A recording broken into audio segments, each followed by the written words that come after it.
this week. Wouldn't you agree?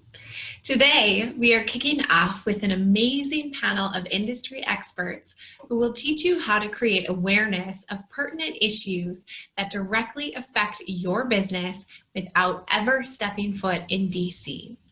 Did you know that the dictionary defines a lobbyist as one who conducts activities aimed at influencing or swaying public officials of a legislative body on legislation?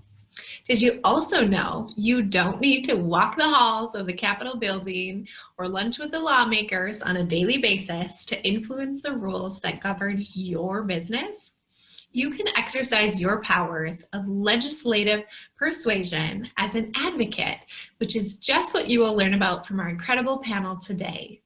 We are so grateful to our session sponsors, AA Home Care and VGM, and are excited to pass it along to Ashley Plauche to take it away and introduce our panel. Take it away, Ashley. Welcome to our session, Don't Leave It Up to the Lobbyist, How Anyone Can Effectively Communicate with Lawmakers. I'm Ashley Plauche with AA Home Care, and I'm excited to have our friends with us today, Jay, John, Pat, and Emily. Before we dive in, we wanted to have everybody introduce themselves and share a little bit about their background in advocacy. I'll kick it off. I am the Assistant Director of Member and Public Relations for AA Home Care. I have 17 years of experience in the H&E industry, of which 12 were working as a supplier, so I'm just like many of you all. I had no formal training or political degree or anything like that, just a huge passion for H&E and the people we serve. And that's really where grassroots comes into play. So I got to do it as a supplier and running our state trade association, and now in my role with AA Home Care, where I co-lead the Grassroots Accountability Project, which we're going to talk about in a little bit. But before that, I wanted to turn it over to Emily to introduce herself. Hi, everyone. Emily Harkin here with VGM. And I am on the government relations and regulatory team with John and Mark Higley and Craig Douglas and Rhonda Burmester. And I'm their assistant. I do whatever they need me to do. I've probably talked to a lot of you on the phone before, but I usually don't present. So this is an interesting role for me to be in front of the camera. Wish me luck. But anyway, I've been with VGM for almost 20 years now. Started out in our managed care division, HomeLink, and about 7 years ago moved over to work for the government relations division. So just like Ashley, I really don't have a background in public policy or any type of government relations. I just kind of dove in. As John always said, baptism by fire, Emily, you'll get it. So I as well don't have much of a background. I just rely on the of Jay and John and everyone else here. So happy to be here, guys. Jay, you want to go next?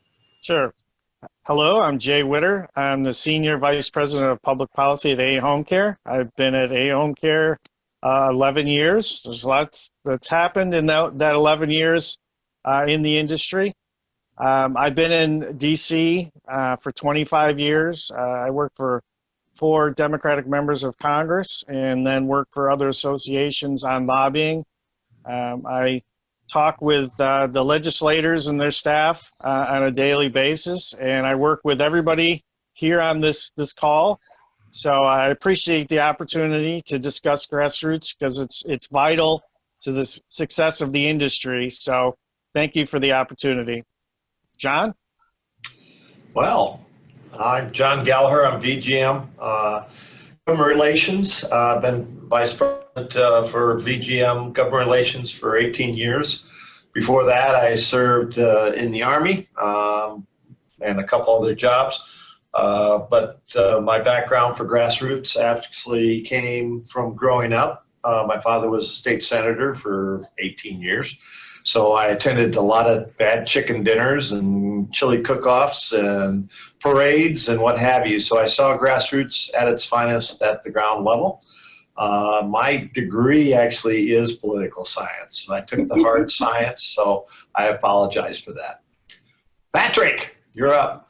Last but not least, huh? So this is new. So this is kind of a great adventure to do here. And I date back in 1988, got started in this industry and with my father and my family's business, and we grew it from a little pharmacy to He brought me in after my time in the Army, where I was a combat flight medic there, and he wanted to take my healthcare experience and he wanted me to grow the DME business, home oxygen and things of that nature. So I spent the next 33 years doing that alongside him and my family. We grew to a rather sizable company, and about a year and a half ago, we sold our business to AeroCare. So now I'm a regional manager for AeroCare Holdings Inc. And I'm currently the past president for the Midwest Association of Medical Equipment Services, and also the legislative chairman as well. And during my time with my family business, I had the great luxury and the great opportunity to serve in the Missouri House of Representatives, where I was elected for 4 terms. In Missouri, we have term limits, so I could only serve 4 terms. In my second term, I was the number 2 Republican in the Missouri House. So that's a lot of experience right there, seeing the sausage made firsthand, and certainly gave me a lot of insight and has given me, quite frankly, a huge opportunity even in this industry to advocate and to go to lawmakers and really tell them kind of how it is and not be afraid to do it and help coach others. And I think that's what we want to do here today. We want to help coach you and help you to be real comfortable at advocating for this industry, because we got a big job ahead of us. Absolutely. So, I thought what would be helpful is if we first started with like the big why, the why of grassroots advocacy. So first, let's talk about, what does it mean to be a grassroots advocate? Emily and Pat, I'll throw it to you first.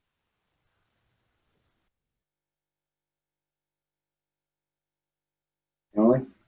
Oh, me, I'm sorry. Yeah, what does it mean to be a grassroots advocate? I would say, first of all, it starts with building a relationship, really establishing that relationship with the congressional offices, their staff, building a relationship well enough that they're actually reaching out to you and asking your advice on things. And I'd say educating them on the issues, making sure they're kept updated on the issues, how it affects your business, how it affects their constituents, how it affects your patients as well. So I'd say that relationship building primarily is what it takes to be a grassroots advocate. And I think Emily's correct. I mean, it's kind of like creating friendships, and it's how you run your business. It's how you work your business, how you manage your business, and really everything in our life is about relationships. So when we surround ourselves with the right people, but like Emily said, we need to bring something to the table as that advocate, and in that relationship with the member of Congress or the state legislature or the staffer. We want to be that expert. We want to be that person they think of locally. Hey, I'm going to call Pat because I don't know a lot about this DME stuff, and this guy knows a lot. He's done it for 30 plus years. And that's what we want to be able to do, is we want to build that relationship, that rapport, so that they turn to us, that not only are we sending them an email, but they're probably maybe from time to time sending us an email or giving us a call saying, hey, I got a constituent who has this problem. And it's kind of building that rapport and strengthening that relationship like you do in every other aspect of your life. Mm-hmm. That's great. And I know we touched on this a little bit. I'm going to do a little bit of a deeper dive. Why does grassroots advocacy matter, and how does that complement our grass tops efforts? John and Jay, do you want to speak to that? Jay, go with the grass tops. All right. Well, it's a great team effort, and it's grass tops and grassroots. So grassroots is what we're asking you to contact your members of Congress. What grass tops means is, like John and I, working with the member of Congress, directly working with House and Senate leaderships and the committees. So, it can't be one or the other. I think the importance, and John and I have gone on a lot of Hill visits together and done joint presentations where we go into a congressional office meeting directly with, the member or the staff. And one of the questions we almost always get is, what do my people feel like back in the district? What do my people feel like back in the state? And it's so important to have an answer. Sometimes, we don't have that answer. We have to go back and we work with, state associations, with MAMES, with Pat, and getting that grassroots activated. So it's vital to get that moving forward. And I'll just say that, we can speak to this with evidence that it is successful. The industry over the last year has been very successful on Capitol Hill, but also in CMS and HHS. Some of the things that were passed in the last year was the CRT manual accessory bill in December, which made CRT manual bases permanently exempted from competitive bidding. It also provided 18 months of relief for CRT manual accessories. We worked very hard as an industry to get NIV, the non-invasive ventilators, out of competitive bidding. And because of the congressional pressure and with the work with CMS, those items were removed from competitive bidding. In the third COVID bill, John and I call it the CARES Act, in March, included a provision to provide relief to rural areas and non-rural CB areas throughout the Public Health Administration. We've gotten tremendous support for a congressional letter asking to delay competitive bidding. We got 101 signatures on a letter to CMS. And then recently, we're excited about HR 8158, which would end the budget neutrality requirement for oxygen. This was approved by the Energy and Commerce Committee, and hopefully we'll see some floor action. So those successes are because of grassroots, because of all your efforts. So, we really need to grow the grassroots and appreciate your efforts. John? And you're exactly right, Jay. The working between the grass tops and the grassroots is so critical, to where you can call down and say, hey, who do we got in Lobysak's office that we can link with? And vice versa, from the grassroots side, Lobysak is our congressman in the great state of Iowa. We can reach out to Jay and say, hey, Jay, we've met with Lobysak. He had a question on such and such item. Can you follow back up with his staff in DC? And so that's that continuity of making sure that we as an industry come off bigger than we perhaps are. When you think we're only about 1% of the Medicaid budget, we need to make noise. And we can do that by the grassroots area, reaching up to grass tops with Jay and the folks in DC. So that becomes critical. And I use a good example is just recently we were reaching out to Senator Crapo's office in Idaho. And we had folks in Idaho to Senator Crapo's office. They had indicated they were kind of having a bottleneck with getting through to the DC staff. We reached out to Jay. Jay was able to make contact with Kelly in DC and say, hey, what's going on with this? Automatically she knew, oops, the folks back in Idaho were reaching out. I didn't make that connection. And so they make that full circle. So those are all great examples of how we can, from the grassroots, force that back up to the grass tops with these DC staff. That's great. And, maybe what would help is if we did a dive on the operations, just helping people understand the political process. So first, I thought maybe we could talk through the key elements of that. And Jay, maybe you can give an overview of how a bill moves through, and then also which committees oversee healthcare issues in the House and Senate. Thanks, Ashley. And I love the video. For those who remember the old Schoolhouse Rock, how a bill becomes a law. And I certainly learned this in school, and I'm sure you have, where, in the House and Senate, they introduce legislation. There's hearings, and then questions and research is done on the bill. And then the committees mark up, which I had mentioned earlier, the legislation. And what that does is it prepares the legislation for floor action. And they, in the old days, they literally marked up the bill with pen and paper.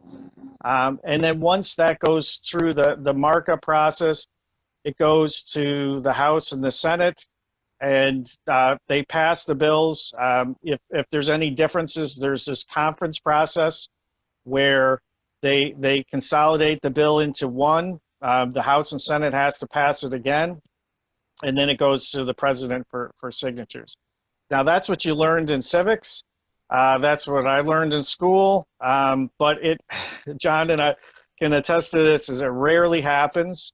I always say when we do presentations in DC, it's the golden rule, but it's a little different from what you have outside the Beltway. It's whoever has the gold rules in DC, and rules can be changed. We had with the non-CB area relief and Senator Thune pushing the bill. That bill was never introduced in the Senate, but they worked it into a larger vehicle.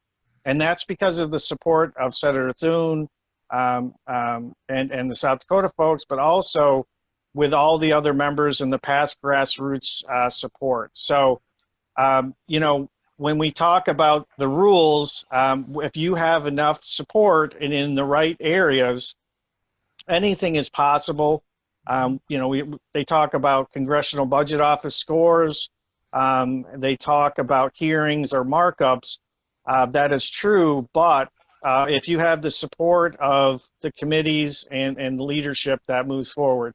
So Ashley had mentioned the committees of jurisdiction. So there are two committees in the House that have jurisdiction over Medicare. It's the House Energy and Commerce Committee and the House Ways and Means Committee. In the Senate, it's a little bit easier. There's only one committee that has jurisdiction over Medicare. So that's what we work to identify those members because they have expertise in this area and they have a little bit more sway with the leadership in the committees. So that's what it means when we talk to you about, oh, you're members on Energy and Commerce, or oh, you're members on Senate Finance. It's extremely important because it's their job to oversee the program and make sure it runs properly. Mm-hmm. That's great. And let's talk also about the differences in federal advocacy versus state advocacy. Pat and John, I'll turn that over to you. Absolutely. I'll start with state if you don't mind, or federal if you don't mind, Pat. When you look at the difference between federal and state advocacy, it's really the staff, and it's staff at both the state level and at the federal level. At the state level, it's back in the district if they're a member of the House. If it's a senator, they have state staff and they have multiple offices. Most of your House of Representatives staff will have, or your members of the House will have 2-3 locations throughout their district that they have an office, and they provide services back to the constituents. If you're a veteran, you could go to the office and get veteran assistance. If you're on Medicaid and you wanted to get Medicaid or Medicare information, you would go to those local offices. But they all report back to the federal office or the senator's office, if you will, or the House of Representatives office back in DC, where the chief of staff, and we'll cover that in a little more detail. But the difference being from the federal to the state is, when you go back, all politics is local, but at the state level, it's really local. And so building those relationships when you're dealing with member of House of Representatives or a federal senator, there are 2 from each state, you want to build that relationship, and you're not going to have it overnight. It's not going to be an overnight deal that you know who the senator is, and more importantly, they know who you are. That's going to take a little time. You've got to build that relationship both with the staff in DC, but also the staff back in the district or in their home state. Pat? Yeah, so I mean, you're right. Politics is all local, and like on the federal level, everybody's has somebody who represents them in the House of Representatives on the federal level, and we all have 2 United States senators. Every state does. And now, generally on the state level, you have 1 representative and you have 1 senator. And typically for most states, and matter of fact, all but I think 4 states have what they call an annual session. Now, Congress, they're always in, and it's kind of a full-time deal. Congress is always in session. They take a lot of breaks. the state legislatures are a little bit different, and every state kind of varies. But there's 4 states, Montana, Nevada, North Dakota, which is in the MAMES territory, and Texas. They have biennial sessions. So in every odd year, that's when they have their legislative session. And they got to do 2 years of budgets and things like that. But every other state in the country, including Missouri, where I served, we have an annual session, which usually lasts from the beginning of January till about the middle of May, and after we pass the budget. And then from that time on, you go back and you do a lot of constituent services. Like, for instance, when I was in the House of Representatives, I had my family's business. So on Monday morning, I would leave for Jefferson City, do my job in the legislature till Thursday evening. I'd come back home, and Thursday evening go to my other job as a manager of my family's business, and Friday and a lot of weekends. But at the same time too, do all the constituent things. But the great thing about the state level versus the national level is your state legislators, they come home every week. They're part of the community. They're integrated. They don't make big salaries. They don't have big, benefits. They're mostly citizen legislators. So the nice thing is you take what you know in your real life and you take it to your capital, state capital, and hopefully make a difference. But there's a lot of things that happen on the state level that have a huge impact. So it's real, and it really surprises me from time to time when I ask people who I think should be in the know, well, who's your state rep? And they say, I don't know. Or who's your state senator? And they say, that's a good question. And I tell you, if we are in our industry, it's vital to know who's making those votes, who they are, and it's important to know who your member of Congress is. And now with the internet, you can find that out really, really easy. It's a zip code driven thing typically, but it's really important. And because most state legislators, whether you're a representative or a senator, you'll see them, might see them at the grocery store, might see them at church. And if you're somebody that, says hi and you just do that friendly deal, they'll get to know you and you introduce yourself and say, hey, I'm with ABC Medical, and I just wanted to say hi because there's a lot of things going on in your state, in our state capital that I just want to make sure that if you need my help, I'm here to help you. So and they're very much more accessible than a member of Congress because they don't come home quite as often. So, but like John said, it's really, the issues are a lot of the same issues because we see things that go on on the federal level that have a huge impact on the state level. So we got to fight it twice. So if we can, and we try to prevent it a lot of times on the federal level first, that's where we can stop some of the crazy stuff because that it usually trickles down to the states. And the Cures Act was a big example of that. And we can talk a little bit more about that as well, because that had a huge impact on our Medicaid pricing, and it affected our industry big time. Mm-hmm. Thanks, guys. Yeah, and just like that, some of the state programs, you have unique things like state sales tax issues that would be uniquely appropriate for your state legislators, and getting them engaged and understanding the difference of who you go to as your primary point person for each of your topics, which any of us are happy to help you as you're kind of navigating. These are the pain points we're experiencing. This is what we want to address.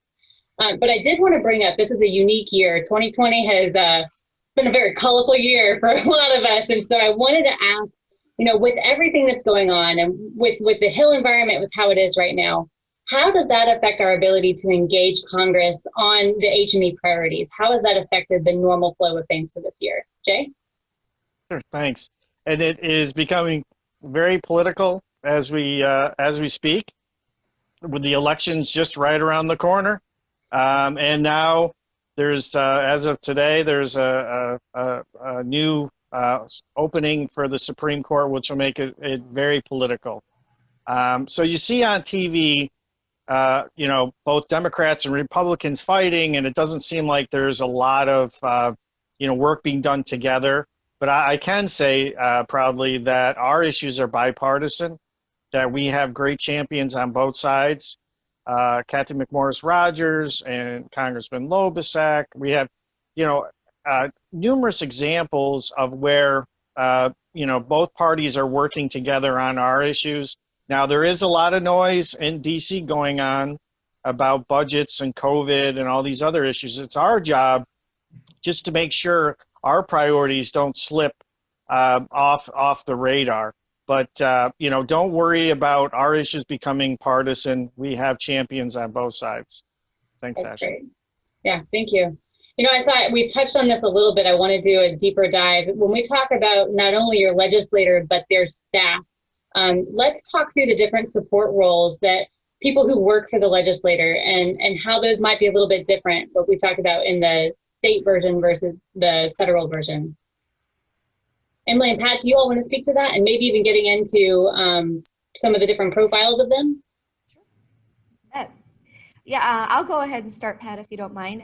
Okay.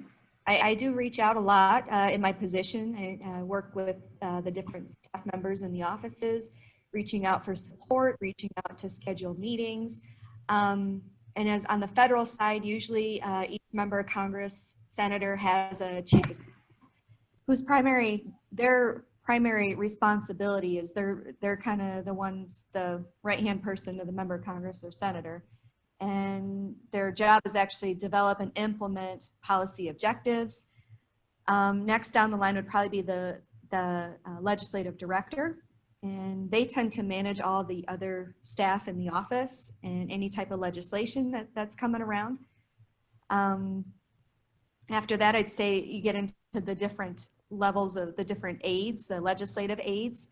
They're all categorized, they all have their specialty. We tend to talk mostly to the health aides, the legislative health LA is what the phrase we use a lot. But you know, there's one for Veterans Affairs, there's one for small business, there's many different women's issues. Some of them are lumped together, they cover many issues all at once. And of course, there's always interns that answer phones and directing us and pointing us in the right direction. I tend to deal a lot with schedulers who they're setting the schedule for the legislative offices and of course, you know, correlating it with home visits and everything. So that's usually who I'm reaching out to if I'm trying to set up a meeting.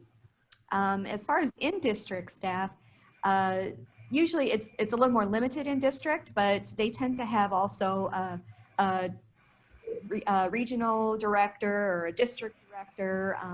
Sometimes there's a scheduler depending on who senators might have a scheduler, maybe the members of Congress don't, but again, it's just our responsibility to build those solid relationships with as many people as we can in the office to get those discussions going. So Pat, about state, you want to tell us what it's like in the state? Yeah, and just kind of add to Emily what you're talking, and in the district staff as well. There's a lot of times where members of Congress will have staffers who go around once a month and they do little mini town halls. And sometimes you can check their websites, and a lot of times they'll come to, you know, a lot of different cities within the congressional districts, and they'll have listening posts, what they call them a lot of times, and they'll have stops, and usually it's a lot of times at the local courthouse. Well, they'll stop and there's another opportunity to kind of meet that staffer face to face. And usually one person will do that a lot in district. And a lot of members of Congress kind of use this a lot to really kind of listen to the folks back home and really have an appearance out in the community. So those staff are real important to get to know as well. And it's easier to sometimes get a hold of them as well to call the local offices. But on the state level, it's really easy. When I was first elected to the Missouri House, I had one legislative assistant. So it was in my office, it was my legislative assistant and me. And I mean, it's so, I think state legislators are way easier, way more accessible. And in fact, when we were in session and I was in Jefferson City, the best thing that could happen for me, because I was 3.5 hours away from home, if I had a constituent drove all the way to Jefferson City to come to see me, that was a big deal. I wanted to see them personally. It's a big, big deal. So legislators really, believe it or not, they want to see their constituents. And it's cool when their constituents come to the Capitol and to meet with them. There's a lot of different organizations that have advocacy days. You know, you might, you know, that a lot of different groups, you know, the Missouri Pharmacy Association is real active. on the state level. So,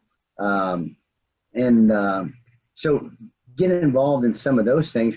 NFIB, some of the business community things. They might have a deal where they have an ice cream social. They serve ice cream and give it, to the legislators in the Capitol or something like that. But so it's pretty easy. On the Senate side in the state, they'll usually have an assistant plus a director. Not big staffs. Again, in some states, they have pools of secretaries where you might have 5 legislators have one legislative assistant or one legislative aide. So not a lot of staff to really worry about. State legislators are really, really accessible. And like I said, they're home every weekend generally. So you'll see them at church, you'll see them at the grocery store. They're family, most of the time good family people, business people, all backgrounds, farmers, ranchers, teachers, you name it. They're just kind of ordinary folks who got a really exceptional, extraordinary job, and believe it or not, they really want to listen to you, because there's a lot of things. Even with my background, there were times we were talking about big issues that involved, say, higher education or some other things that I really wasn't. So I like to know people in my own community who to go to for those kind of expert opinions, because that's a big deal to know who knows the issues. So you're your own best advocate. So don't be afraid. That's great. And as we talk about staff, an inevitable part of that is the staff turnover that happens. And I think sometimes that can be a little bit more frequently than what we might see on the H&E side of things. John, do you want to speak to how people might want to handle that when there's staff turnover in the legislator's office? Absolutely. And it's going to happen. I mean, you're going to have the turnover. And when you look at, especially at the federal level, DC, Jay can tell you better than I, is run by 23-year-olds. They're all fresh out of college. To Jay's point, he worked for 4 offices, and he got to be a gray beard. He had to move on. But the younger folks are there, but they're moving from office to office, which is not a bad thing, because once we build a relationship with somebody, and they may start out in a House office, and they may be working for Representative so-and-so from Alabama, but then they move over to an opening that is for Senator Grassley in Iowa, or to somebody that's on Senate Finance. So it's very key to hand those relationships off. So just don't think about your relationship, but how can we pass that relationship on? To Pat's point, at the state level, a lot of times they have a pool. And the secretaries that work in the pool have been there a long, long time. Don't make the mistake that I made my first year working. I went to the state capitol and I said, I can't get a hold of Representative so-and-so. That secretary just never responds. And the gal looked at me in the face and she said, well, I'm that secretary. I respond to about 5 members of the delegation. And I said, oh, we became friends out of that. I had to swallow a little bit of pride, but you can do the same thing. But keep that in mind, is that they're at the state level, they tend to be there a longer time. And as Pat pointed out, their sessions are smaller sessions. So they might be there 3 months, 4 months, what have you. And the state legislator goes back home. But throughout the year, that secretary still works at state capitol, and you can still have that relationship with those folks. So if you're not close to your state senator or what have you, you're an hour away, you can still reach out, still talk to those folks. Now at the federal level, once again, relationships built will change, because those younger folks will move on in DC. But back at the state level, back in their state offices in the district, or with the senator's office, those folks once again tend to be there a while. And so as a great example for VGM, we have a relationship with Senator Grassley's staff here in Waterloo, Iowa. They've been there a long time. And the same gal for probably the last 20 years has picked Senator Grassley up at the airport every time he comes home and takes him home and brings him back again when he heads back on Monday. Or she'll go to all 99 counties with him, and she's normally his driver. If we've got something we really need to get to the senator, it goes to her, because once, again, as pointed out by Pat, they want to hear what the constituents are talking about. So when the senator gets into the car with the staffer, he'll say, hey, what are you hearing this week? What are the calls coming in? What are the things that are reverberating? Are you getting a lot of things coming in based on the Supreme Court change, what have you? They want to hear that information. And so that relationship you have both at the state district office or their senator's office, state level, is very crucial, because that information trickles back to DC, and that becomes a part of that grassroots to the grass tops. So it's very critical. Understand that it is going to happen. It's a Texas two-step. You know, you're one step forward, two steps back every time we have a staff change. But you got to keep those relationships. And I'll leave you with one last thought on that, is you got to have multiple relationships in the office at the federal level, both back at the district office or at the senator's office, but also in DC. Because when somebody moves on, you want to still be able to talk to the scheduler, or you want to talk to the Health LA, or what have you. So don't just have one relationship. Look to have as many relationships as you can possibly have. Mm-hmm.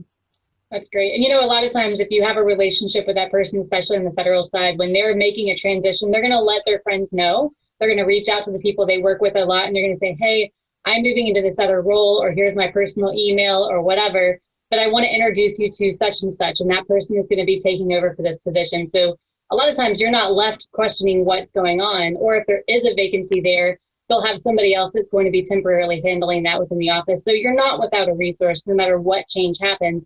It's just a matter of adapting to that and making sure you don't lose that connection. I really wanted us to get into the most exciting part for me, which is the art of advocacy, because this is really where it all comes together. And for people who may not be experienced with this, I wanted for the group to kind of speak to what one might expect for a first timer as their first meeting with their legislator or that staff in the office. Jay or Pat, do you all want to speak to that? Yeah, Jay, start out. Thanks. And the interesting thing is you know, we've all done our first meetings. We've all done our first calls. And I remember before I came to DC, you know, when I called a congressional office, I wasn't sure if I was going to get the member of Congress.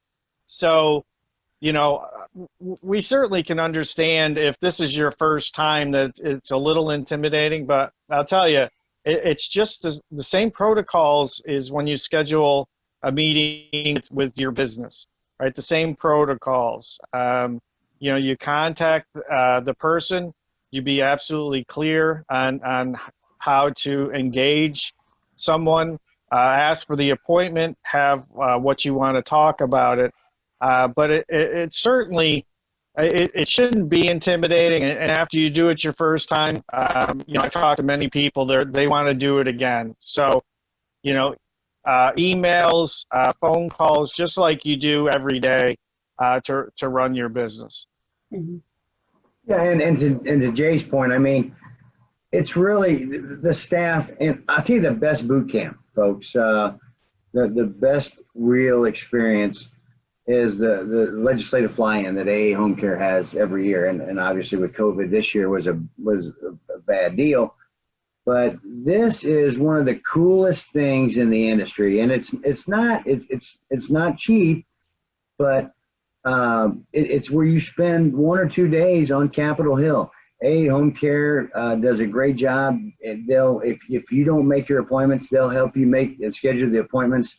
The staff, let me tell you, the staff are very courteous, and MAMES, and speaking for MAMES, and I know there's a lot of other state associations here, we always prepare our set of white papers and legislative priority list, as well as AA Home Care does that as well. So you have things, you know, in your toolbox when you go into the staff and you meet with them. Rarely are you going to meet with the member. If the member comes in and out casually or something, you might, you know, get a visit with a member, but you're going to usually speak with the Health LA for the most part. But they're young people, and they're really courteous and kind, and they're going to give you at least 15 minutes, you know, so you don't get off, you can't get off course a lot, but you have your information, and always give them your business card, take their business card, give them the information, and let them know that you're the expert. Here's your email. Let me know if you have any questions about this, but always make sure you follow up with them. That's the big deal. You got to follow up, and they got to know continually who you are. But let me just, if you get an opportunity, if you've never been to that legislative fly-in, hopefully this COVID thing is going to go away. It's never going to go away, but hopefully you'll have that opportunity. And then you can come with me, because there's always somebody, if you're scared to do it for the first time, we'll get you with somebody that is experienced, and you can come along with me, you can come along with John, there's other people there. We'll take you along with us. It's a lot of fun. You build a relationship, and it's pretty cool. The halls of Congress are pretty powerful, and it's pretty amazing. There's other things to do, but come to Washington, D.C., and if you have a legislative or lobbying day in your state capital, do that. It is a day well spent, because those men and women make a lot of decisions that affect your lives incredibly. But I invite you to come to the AA Home Care Fly-In sometime, and I'll take you around. We'll have fun, and we'll get some things taken care of. That's awesome. Well, I totally agree with Pat. Certainly he's been to a large number of those, and he works it hard, but he also has fun. And certainly take him up on his invitation of going around with him, because he's done it so well, but you can tell he's built those relationships.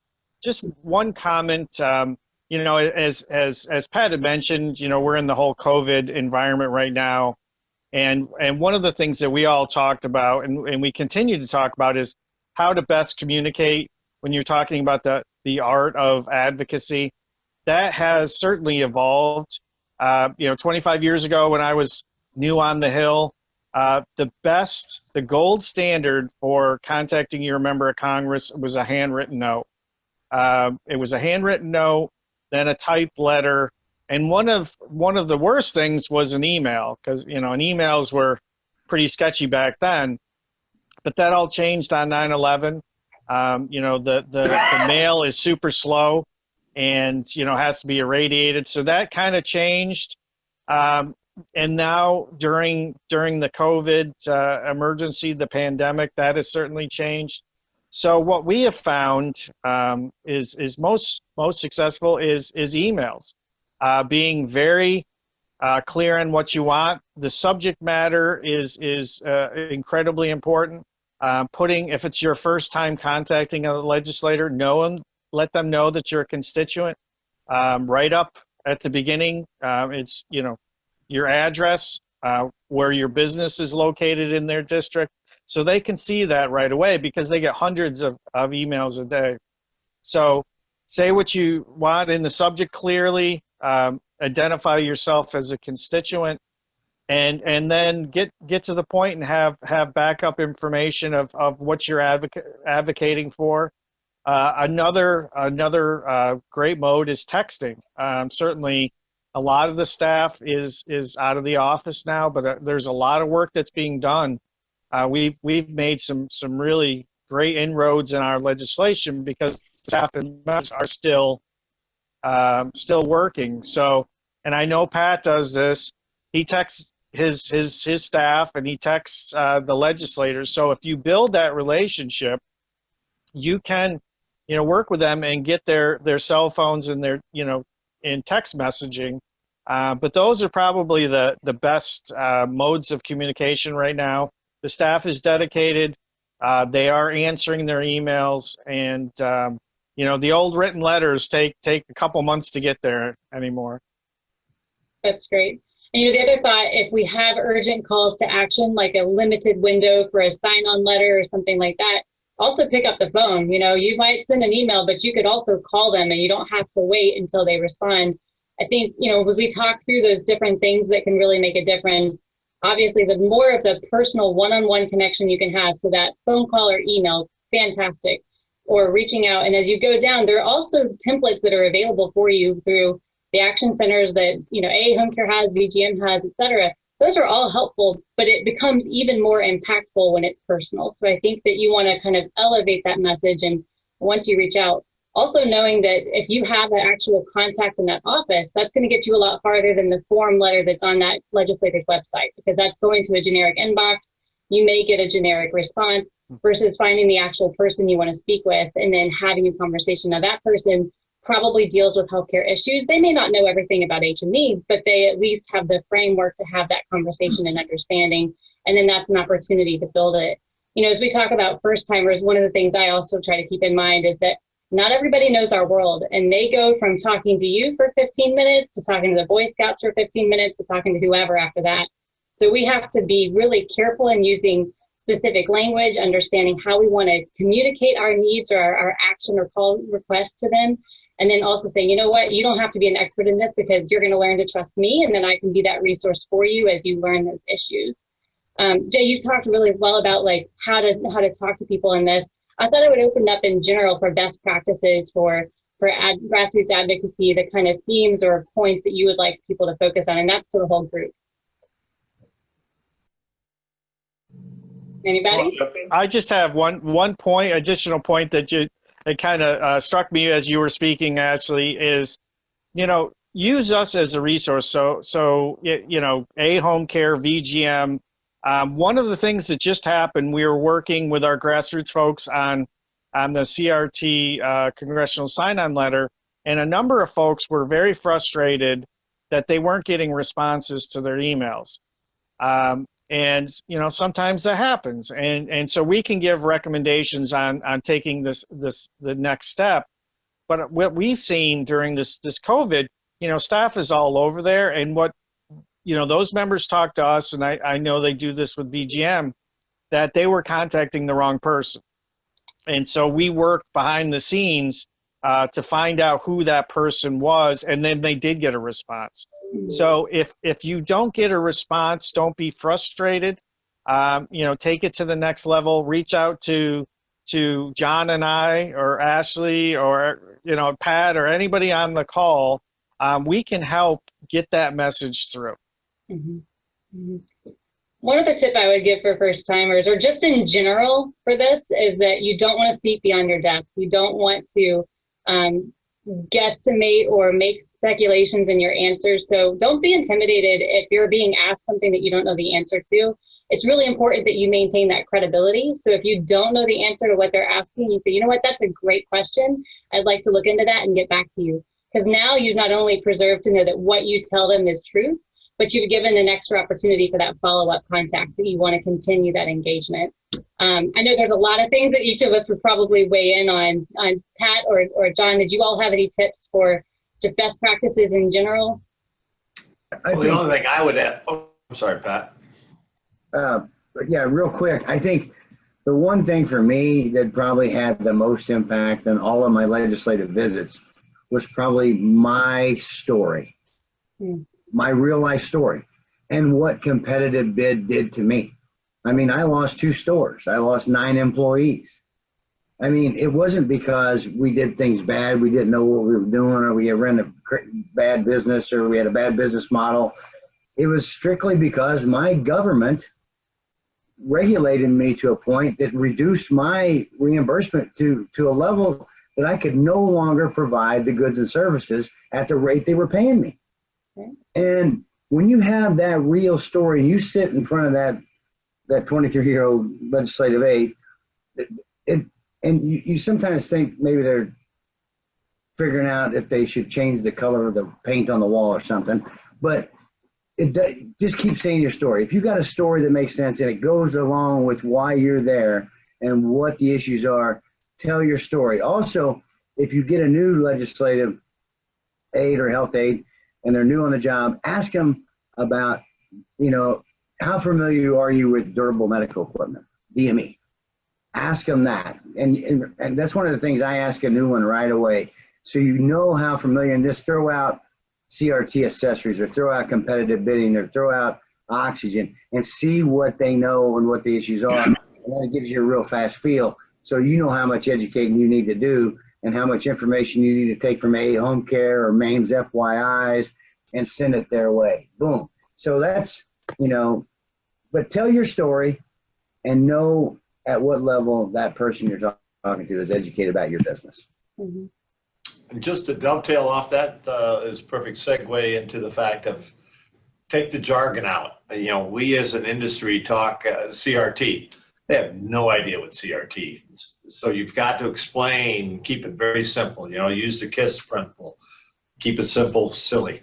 In the fact of, it's like the military, everything's an acronym. We as in DME world, everything's an acronym. We need to make sure when we're talking to these folks, particularly the staff, is that we keep it very simple, keep to your point, don't deviate and talk about, Supreme Court justice picks or anything like that. What is the purpose of your meeting? Keep the focus to that and keep it very simple as you move forward. Mm-hmm. Yeah, if you can have an elevator speech that you can do in 5 minutes that your neighbor understands, then you're in the right zone. Like that's where you want to be. That's your sweet spot. I wanted to talk about the frequency of communications, and obviously there's a pulsing depending on issues that are going on. But John or Pat, did you all want to talk about how often one should be reaching out to maintain that connection with their legislator or the staff? Pat, you want to take state? Always before the legislative session, kind of figuring out what that timing is, but it doesn't hurt at least every 3 to 6 months to be touching base on the state level and see what's going on, and even sending an email. I know VGM has a real good product out there now, and I think you guys are doing some more stuff with it that will give you alerts. And don't you monitor all 50 states, Emily, John? So they'll send you alerts if somebody files a bill in your state that has something to do with your business, the business of DME. So pay attention to that. It's a good reason to belong to VGM. They do a lot of things like that, so there's a lot of tools there. But always, communicate. There's nothing wrong with just kind of sending an email. How's it going? Hope everything's well. Just kind of checking in. But and it's going to be a lot easier to do that on the state side of things.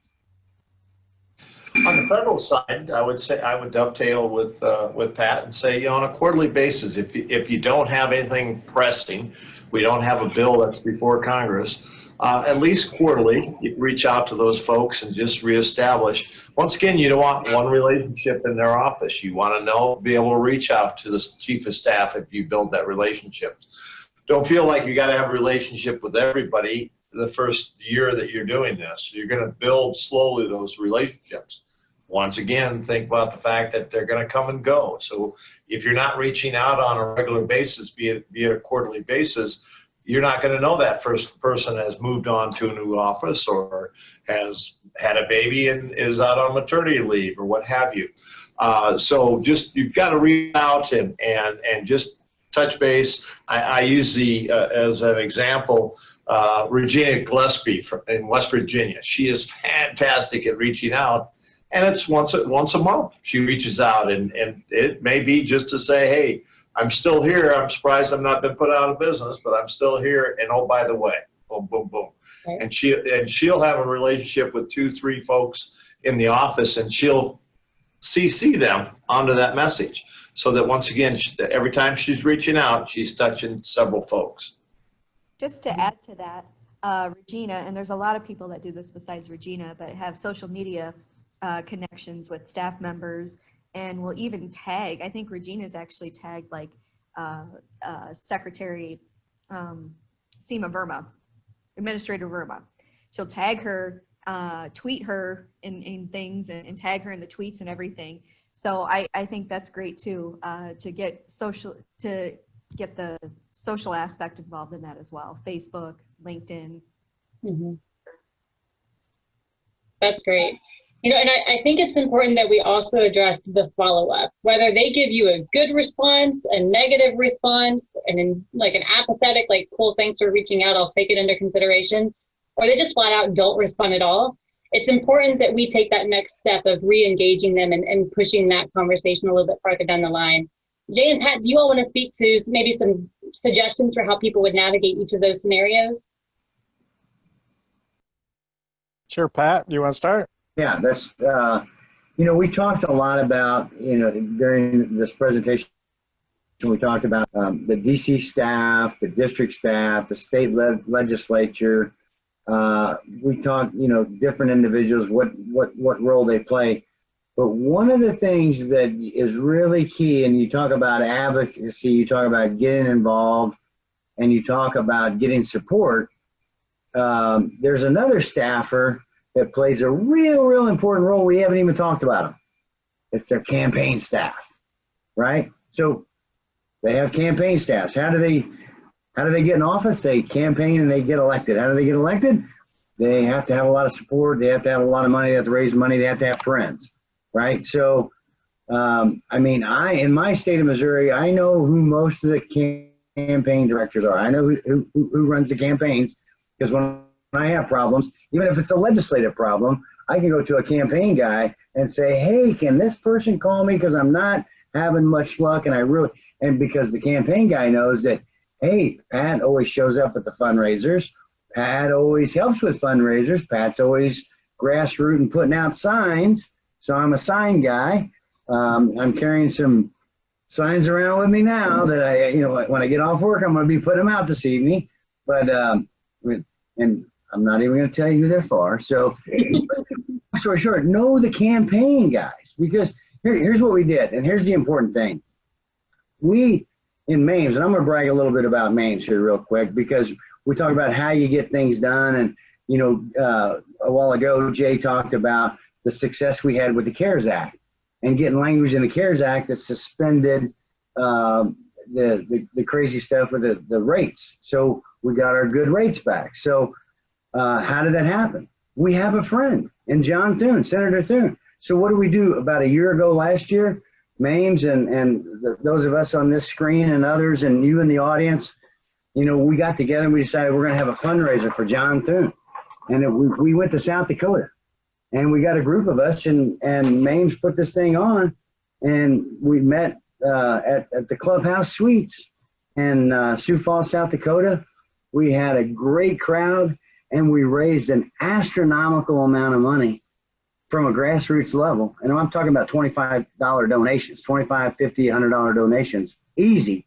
Over $20,000 for a United States Senator in a key leadership position. And guess what happened? When the stuff hit the fan for our industry, who was there? Our guy, John Thune. And I'll guarantee you, it's because he knows we are his friend and he knows our issue and he paid attention to us. He listened to us. How much time did we have with this guy? He was there one-on-one. We couldn't hardly get him to leave. It was overnight. So folks, this is what you do. And you can do this at every single level. You can do this, and that's the picture. There's a picture of the group, a lot of us. You can do this on every level. And because these guys have to get elected. And if you're passionate about what they stand for and the work that they do, then get involved with their campaigns too. And work hard for them. And I'll guarantee you'll have a friend for life. And I'll just add on to the follow-up, and certainly there was a lot of follow-up with Senator Thune, is, just like any other, sales or business connection you have to follow up these staff, and the members are getting asked, 10 things a day, and it's always the greasy wheel that gets the oil, that you need to follow up and get an answer, whether it's good or bad.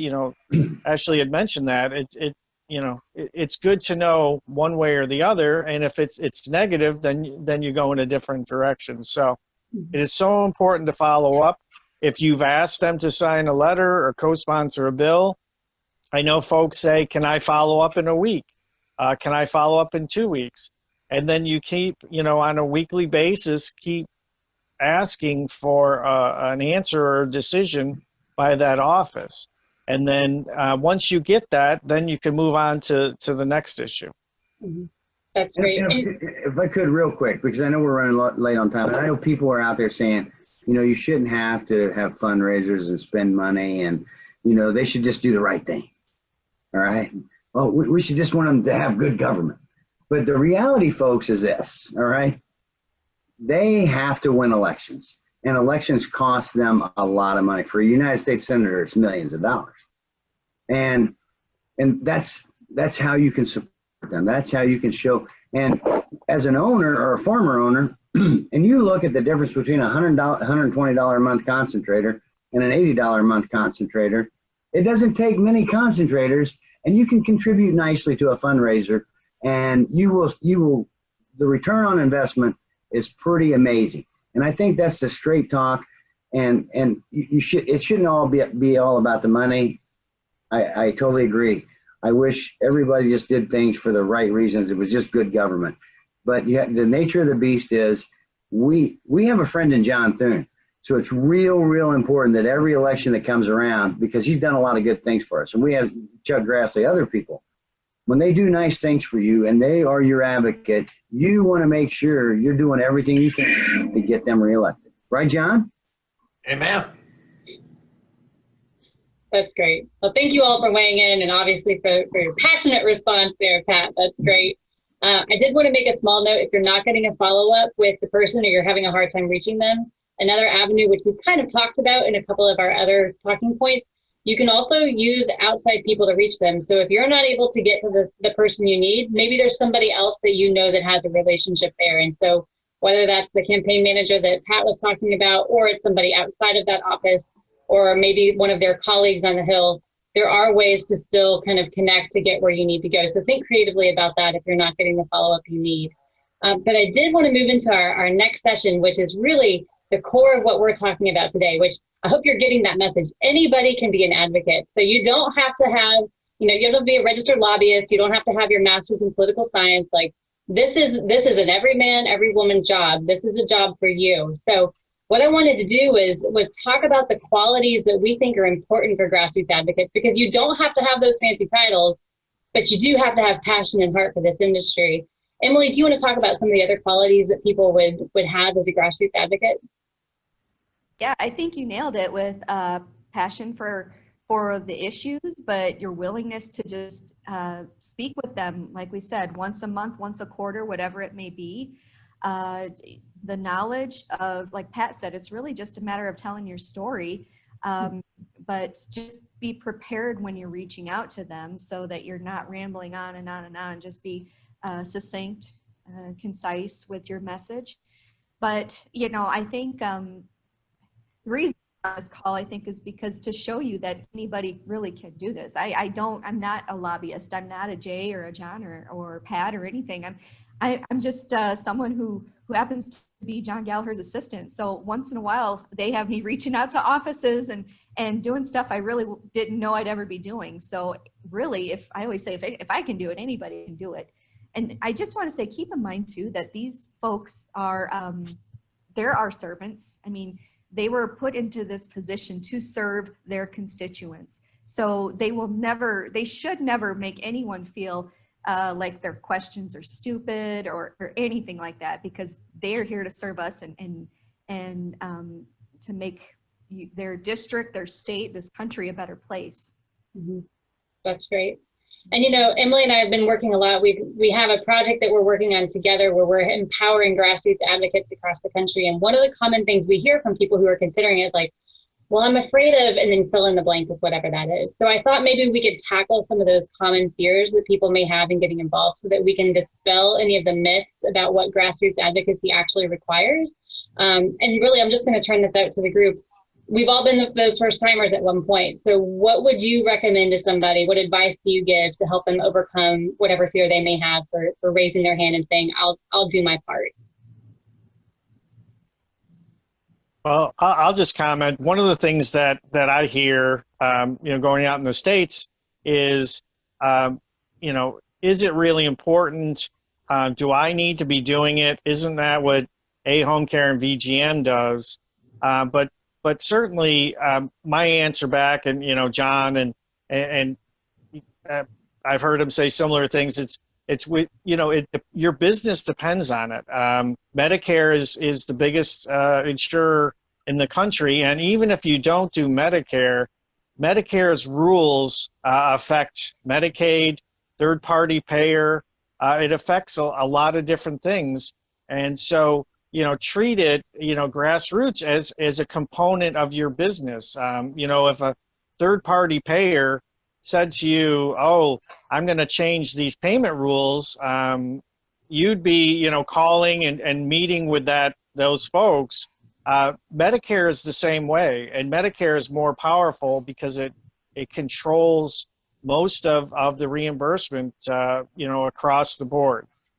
So, my advice is put it into your business plan. We will make it as easy as possible for you, and the messaging and the time, but it is vital for your business as well as the industry to be active. I'd only dovetail on that with the fact that think of this as a long-term sale. You're not going to build a relationship today. It's not going to be tomorrow. It's a long-term sale, as Jay indicated, for your business. So how do you do that? And it's relationship building, just like with your referral source. If you have a new doctor that comes in, how are you going to build that relationship? You're going to find out where he went to school. You're going to do a little bit of research before you send over your respiratory therapist if he's a pulmonologist.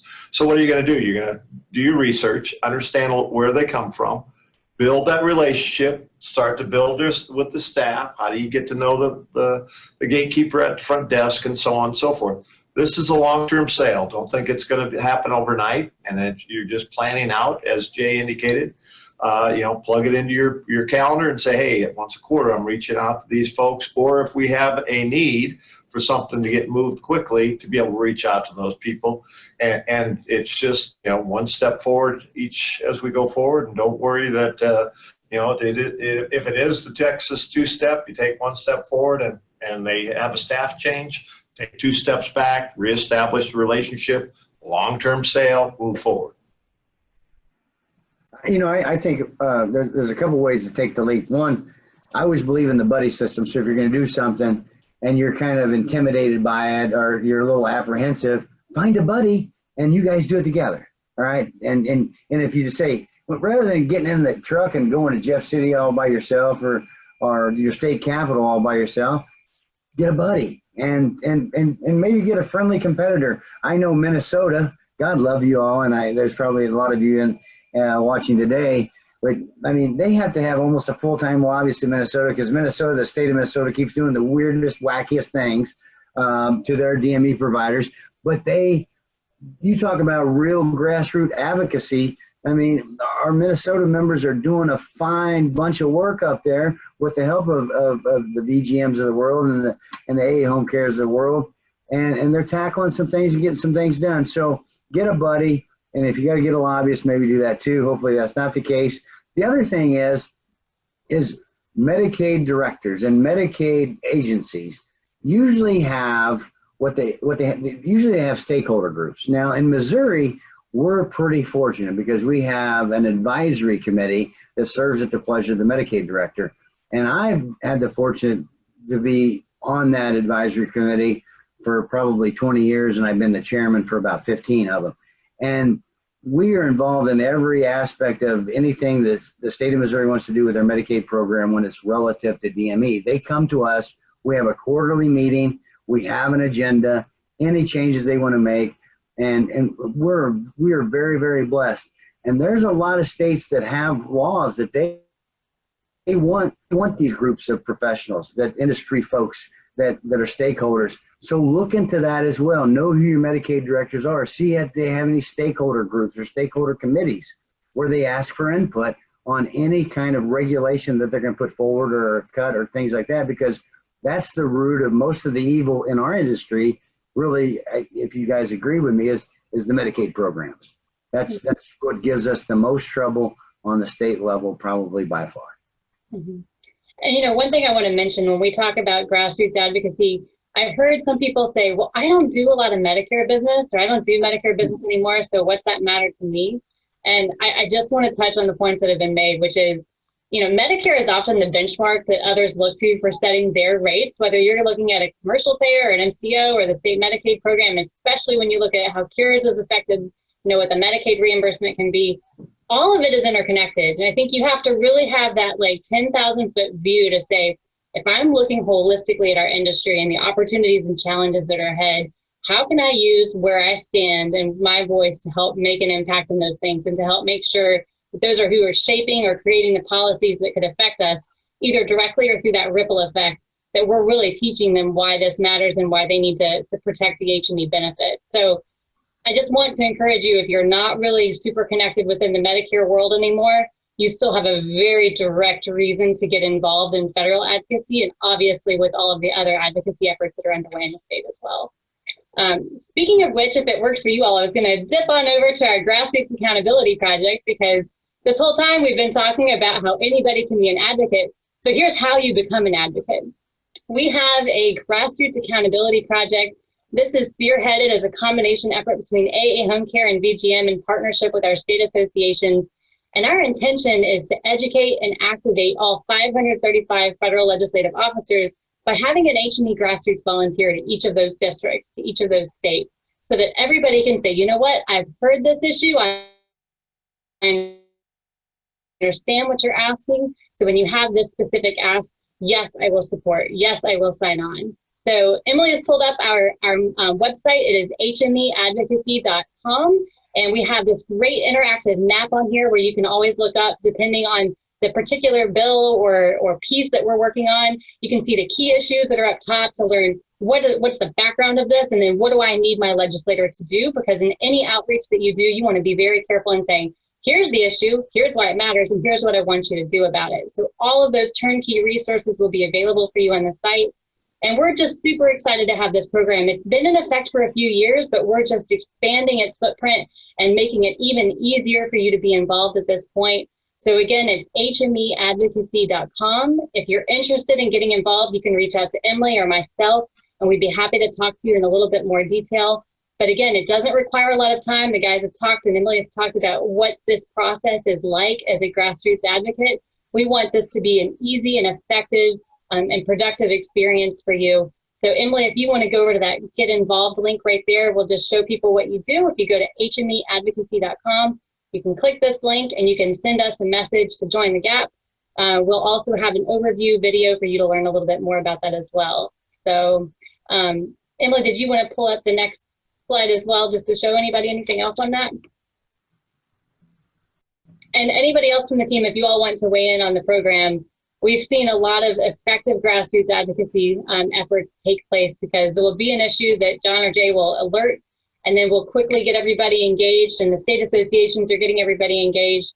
There's also a place on here, just so you know, if you are trying to figure out which state association you should be partnering with, under the advocacy resources section of the website, you can also see the full listing of your state associations with contact information. They are fantastic resources for boots on the ground in your area, and they would be fantastic resources for you as well as us in terms of any questions you have regarding advocacy outreach. And I just jump in and say, from the standpoint of, you've got 435 offices in Congress that are dealing with the House of Representatives. Of course, you've got 2 senators each state, 100 senators' offices.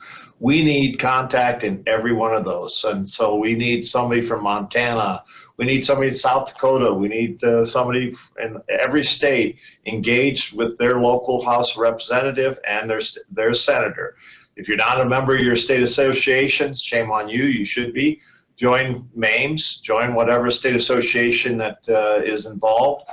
Let them know you want to get a part of the, be a part of the GAP. I think it's important that we have every district represented back in DC. Absolutely.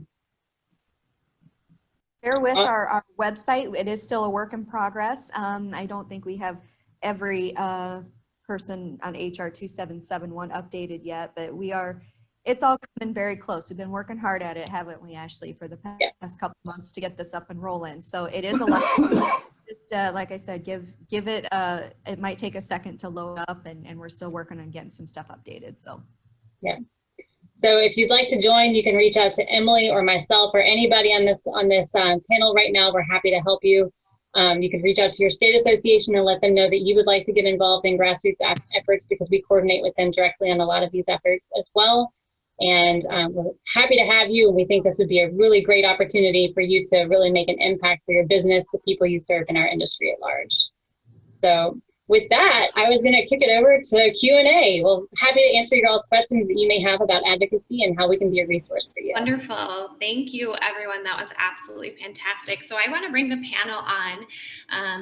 was brought back to so many things yesterday from Ty's presentation about pivoting. So let's talk about fundraisers to start with. Jesse had a great question. Maybe we could talk about virtual fundraisers for this election. So if I can pass that off to the panel. Well, I guess I could jump on one. We've got one tonight. If you'd like to contribute, please let us know. Reach out to Emily or myself. But John Quinlan and the folks out there in the New Jersey, New York area are having a meeting with Representative Reed, who is on Ways and Means. And so it'll be a virtual, and it'll be basically what you see right here, and an opportunity for John Quinlan and his folks to be able to kind of talk about the local issues there. The congressman will come back with kind of what's happening and his thoughts, and then they kind of open it up to folks on the Zoom, if you will, to ask any questions or to interact. It's not as good as in-person fundraisers, no doubt about that, but it is what we live with today, and so tends to be the way you can reach out. And a lot of them are inexpensive. We do also have another one next week on the 14th, which will be with Kathy McMorris Rogers. That'll be from the Spokane, Washington area. She obviously is a champion of ours. We should try to get as many folks engaged with that. Once again, you can reach out to Emily if you'd like to join on to it. Will be a great opportunity for local folks there in the Spokane, Washington area to reach out. And it'll be an opportunity from people all over the United States to be able to interact with her as well. And also, MAMES has a great tool on FYI every Monday. So if anything is happening in the MAMES territory or otherwise, feel free to let Rose know. Those are the kind of things that we want our members to know about. And if you know of a special event or special fundraiser and you would like to put that information out, I'm sure Rose can make that happen. Absolutely. Right, Rose? She's somewhere. Wonderful. So let's transition to the next question. We have a question from Steve, and you guys did actually address it a little bit, but I do want to review it. With the pandemic, it is more difficult to get directly to a staff member. Any suggestions to get around this? Pat, why don't you take the state? How do you handle that at the state level? Yeah, I mean, there again, that's pretty easy. I mean, they're home. Most legislatures are not in session right now, so a lot of them are at home. It's pretty easy. I mean, email is still a pretty effective way to do it. It really kind of depends. I mean, where we're at. I mean, I've been to some political fundraisers already, and they weren't virtual. They were in person. So it all depends on where you're at and what the climate's like. I mean, this is right now rolling into the last 30 days of the election. It's the political season, that's for sure. And there's a lot of politicians around. They want to be everywhere.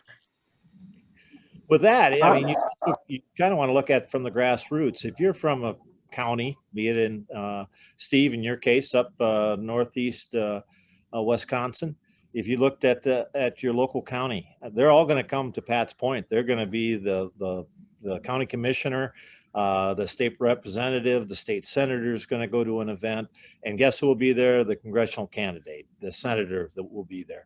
So they all like to go in kind of a herd right now, and they're going to be out and in person. You'll wear a mask in most cases, but you do get a chance to meet with them. And it's important that you kind of exchange cards because they'll still do that, and get their emails, get to how you can link with their staff and so on and so forth. But to Pat's point, we've got about 30 days left for the election, and they're out and about. And just a comment about connecting with the DC staff. This is new for everyone. You know, when the government shut down and everybody started working from home, you know, this is a brand new world. We didn't know how lobbying or grassroots or advocacy was going to work. And because of the great reputation and all the work the grassroots have done in the past, I think, you know, we've done very well. You know, the staff are sometimes in their office, sometimes the members in their office, but not always. But they always have their phones, just like all of us. And I've gotten work done, you know, at 8, 9, 10, 11 o'clock at night. And they're very responsive. There's really no excuse for them not to be responsive. And so, the communications should continue. There should be no reason you shouldn't get a response, and, take advantage of virtual events like the fundraisers, or, as John and Pat mentioned, if there are events, in the district or in the state, certainly touch base with them there. But the COVID has been a challenge for a number of different reasons. But communicating with Congress, they've been very, very responsive. Emily, how do you handle the persistence end of it? That is the key word right there, is persistence. These meetings I get for our team and for many of our members unfortunately, it's a matter of me emailing them every other day, maybe twice a week, depending on how urgent the message is. But yeah, persistence is definitely key. And don't be afraid to be too annoying. Just keep the message pleasant if you think you're being too annoying. That's great, everyone. So with a few minutes left here, I want to jump to our next question, because John and Pat, you guys were mentioning they're out and about. So Steve had another great question. If you get a legislator to visit your business, what should the format of this visit be? So John, I'll kind of pass that to you with your answer. Oh, you bet. From the grassroots, what you want to try to do is keep it local. We talked about politics is local. Have them come see your business and invite your competitors, invite your referral sources, have a conference room set up for those folks to be there. When the folks arrive, the congressman or the senator arrive, take them on a quick tour, 15, 20 minutes max of your building, introduce them to your employees. Once again, with the COVID, you'll have a mask on, they'll have mask on, and so on and so forth. But the opportunity is for them to engage with voters, your employees, and then also take them out onto the warehouse or out on the loading dock. Show them what a concentrator is. Show them what a semi-electric bed is, so they understand what it is that we do, rather than the acronyms and all the things we talk about. Oxygen, they don't really understand that. You have to be able to show them that. Bring them back into the conference room where everybody else will be at for about half an hour exchange of what it is you want. Once again, keep to a very simple message. What is your ask for? Start off and say, hey, our ask is we need you on 2771. Go through the information that you've got. You've kind of pre-planned it with who's going to talk about what. And at the end, what's your ask? We need you on 2771. So keep it very simple. And what is your ask that you can move forward? Pat?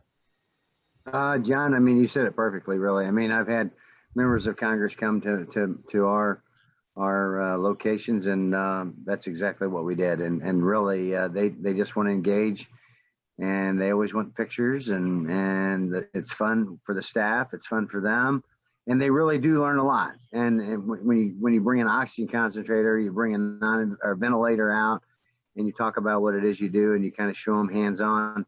It's pretty cool for them too, and they do want to learn. So your process is perfect. Fantastic. So we had a lot of great compliments for all of you, people who have worked with you in these efforts, and just applauding all of you. So I'll leave you with a few minutes here for any final thoughts. Well, sure, I'll start. I want to thank everyone. Sorry we couldn't be face to face, but I appreciate your time here, and this is a vital opportunity to get involved. If you haven't been involved, you can tell that the panelists all work together. We need to be a team. We need to work off the same playbook, and that's how we've won in the past. We'll continue to win, but we need everybody to help. Any way that Home Care, VGM, state associations can do to help that out. We're here for you. We're all fighting to make things better.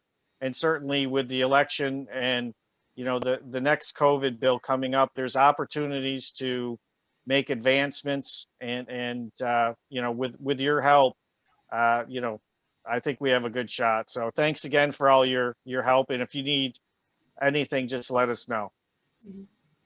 Cool. Awesome. I'll go next. Again, very grateful to be here. Thank you all for your interest in grassroots advocacy. the main thing I want you to take away from this is that you can and you should get involved. So really anything that we can do to be a resource for you, again, that website is hmeadvocacy.com. Please go there, check it out. You can reach out to any of us if you're interested in getting involved. We want to make sure that this is an easy and effective process for you. And it's really important that they don't just hear from one or two people, but they really hear from that groundswell within the industry to say, you know what, this is an issue. This affects my constituents. This is something that I want to help take a stand on. So whatever we can do to support you in that, you just let us know. But it's an honor to be here with you today virtually, and we look forward to seeing you in person whenever that happens. Yeah, Rose and Jim, Sarah, phenomenal. Given the times that we're in, this is good stuff. This is a first for me. I know now. Looking at this, I talk with my hands a lot, so I'm sitting on my hands right now. But you know, I think the theme of this is to belong, be a part of it, and that's how we make stuff happen.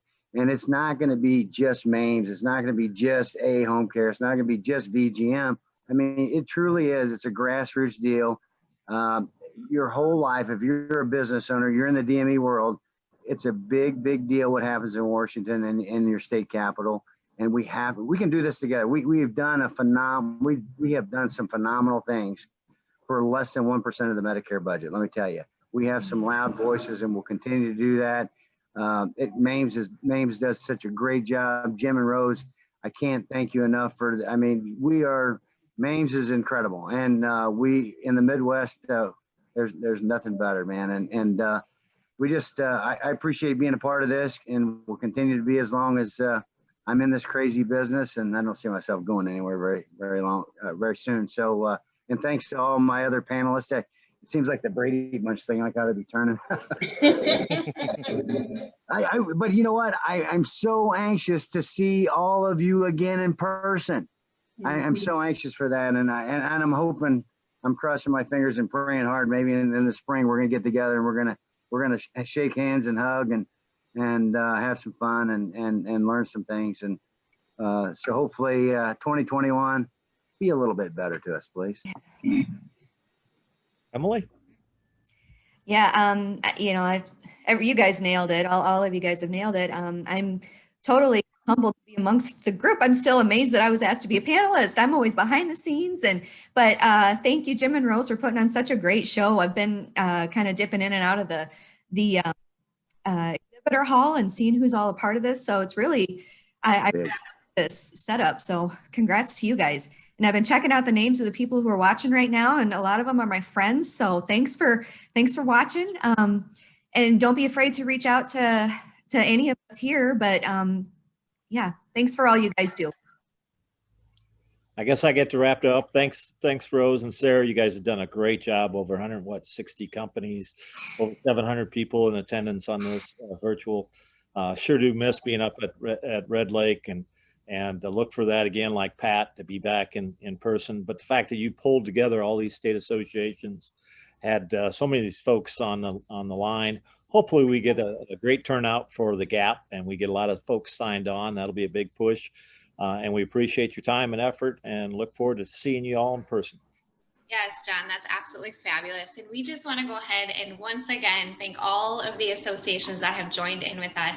This has absolutely been an exciting event, to say the least, and the education that you all have provided today has been fantastic. So thank you to all of our partner associations as well. I know every single one of them are working so hard in the same type of effort to make everything go. So fantastic. As we wrap this up here, you guys, our first session of day 2, I just want to remind you, as we close it up, we will have a survey that pops up for you. So please make sure that you take that for us, because we do value your feedback. At 2:45 Central Time, we will have our Creating Excellence in Your Revenue Cycle Processes, the part 2, with our amazing panel that you saw from yesterday. So that was a fantastic group as well.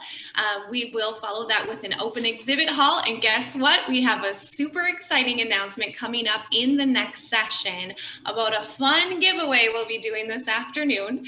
And we'll be telling you more about our new game that we affectionately have named Where in the World is MAMES 2020? And 3 of these will be involved. So go get some stretches in, grab some water. And I want to once again thank all of our panelists here for today. Thank you guys so much, and we'll see you soon. Thanks all. Thank Thanks, you. Sarah. Bye. Bye-bye.